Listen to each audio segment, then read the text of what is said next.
Okay, so we are on the bonus section here. This is a free bonus provided to anyone who is a Patreon member, free or paid, doesn't matter. This is just good stuff. Okay. We've got some material here. We can see that this Herbert posted this. Mega Pack storage battery system has been commissioned in Ontario, CA. Very cool. Hagersville Battery Energy Storage Park is now the largest operating battery energy storage system in Canada. 300 megawatt slash 1200 megawatt hour capacity, 334 Megapack 2XLs, up to 4 hours of full delivery. Now, they don't do 4 hours of full delivery. It's very rare to discharge for more than probably a few minutes at full speed, but you can. Yeah. Did you see this one? I did. This has been under construction for some time, and obviously this was put on a piece of land that was close to a functioning coal plant that was shut down. So this is the use of the land that the Ontario Hydro used instead, which is a much better use. Mm-hmm. And this is great. It helps our grid, and we hope to see a few more of these around the province. If you look at it, it's not like this is land that otherwise would have been condominiums or a shopping mall. This is kind of dedicated utility land. If you look at the habitat around it, it's not exactly displacing a bit of wildlife, which is Yeah. great.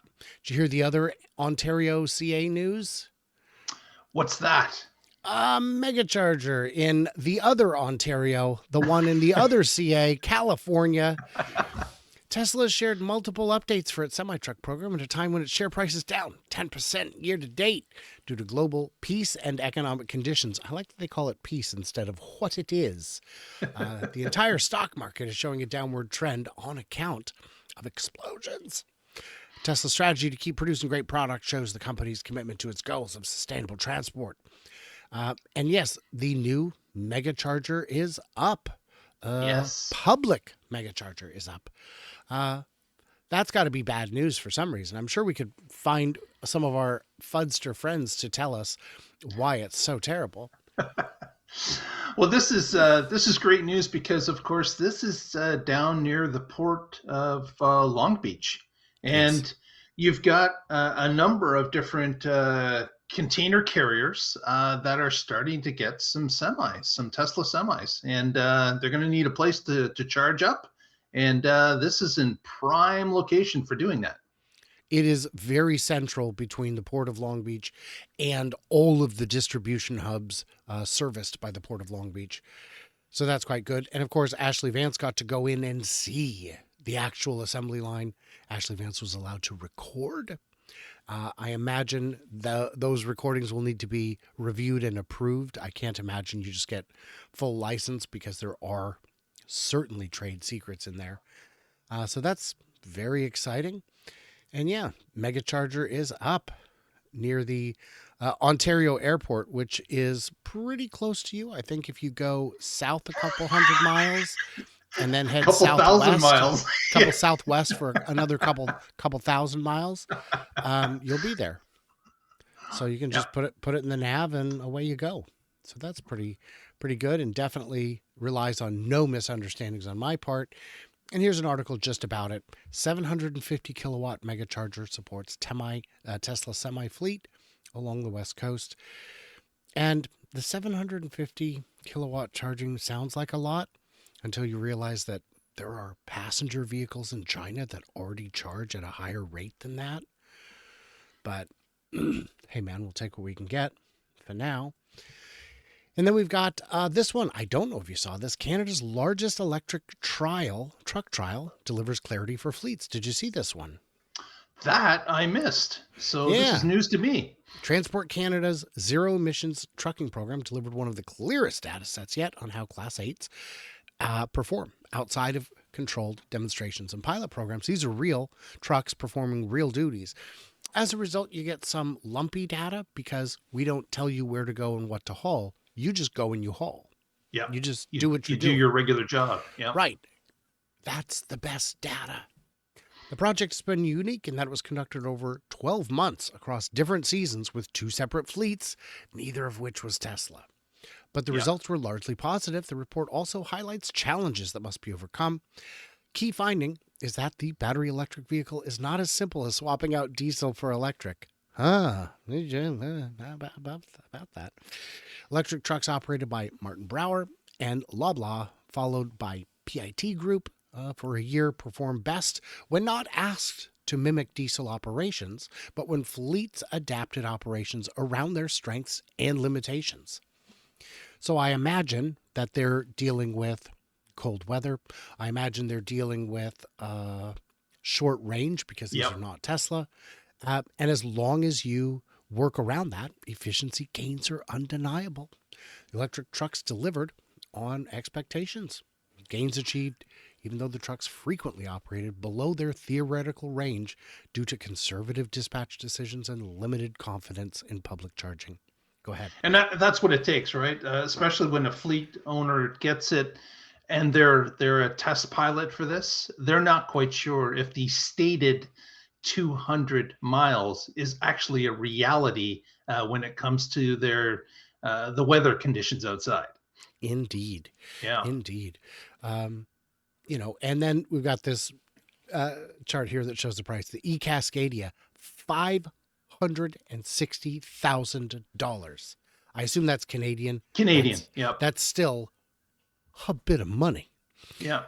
versus a diesel 195,000 Canadian. Sounds a bit right. That it had incentives on it, which reduced the price to very competitive. But fine. But still, 10 cents per kilowatt hour versus a buck 24 a liter. That's probably $4 US a gallon. Yeah, and then since the conflict in the Middle East started, we're now at over $2 a liter Mm, diesel. mm. That wasn't me, by the way. I did have to explain that to a few you people at you the. just flew over. You didn't stop and help the festivities. I was not a participant. I will say that I did have to explain that to a number of people I met in airports who are like, Americans. I'm like, I assure you, it was not me. Yeah, this shows subsidized. Of course, it makes sense. If you're going to subsidize, the question is how much do you subsidize? And at some level, it makes sense, and at some, it makes less sense. Yeah. Not really my focus on this. The cost parity will be achieved. It just will. Well, what's good to see is even with the considerations that they have to have being a test pilot of these new vehicles, that if they're to play by the rules, they're going to benefit from the cost analysis. So if you Yeah. add another truck to the mix that has basically double the mileage and has more reliability, then guess what? You get a bigger payout. And costs half as much.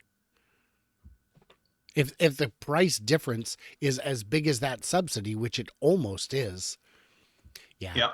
Yeah. So yeah, and in LA they do have that Megacharger, and I'm going to LA on April 18th, Uh, and some days around it. It's unclear how early I'll get there and how quickly I may have to leave. The Beijing Auto Show is that week, and I am trying to find a way to make it happen that I can go. Would be pretty interesting to see. But I did do the Shanghai Auto Show a year ago, so it may just be that every year is too frequent for Brian. Uh, Here are some pictures that we got to see from the semis being built on the line. It's, I mean, it looks good. Looks right to me. it's on a we're used to seeing car lines. These vehicles are much larger, and you can tell the assembly line is larger. It's taller. It's a bigger work area. Yeah.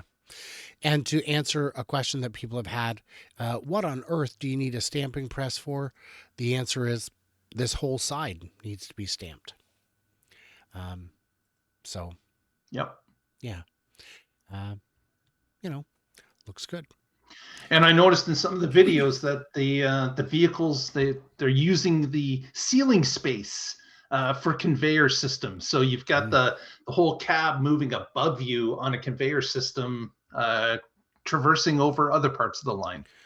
super cool.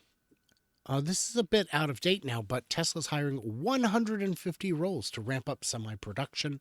This was posted on February 18th, but uh, I imagine a few jobs are still available. But the fact that almost a month ago they were already hiring 150 people for production tells you something. Tells me something, that's for sure. Yep. Tells me that production is imminent. And tangentially, semi is street legal in Germany. Deliveries in Ah, Belgium, Netherlands, France, and Spain could begin this year. To which I saw the, you know, the speculators losing their mind, saying it's coming, it's happening.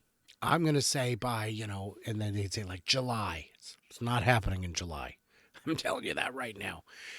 But getting it street legal is important. It means you can do it. It means you can have options.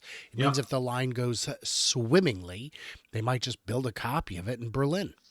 Not saying they, Exactly. not saying they will, saying they could, if it makes sense.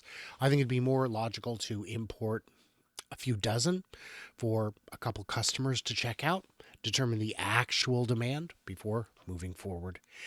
In that regard, folks, that's what we do on the bonus, is we try and bring bonus value. That was it. Thanks for hanging out.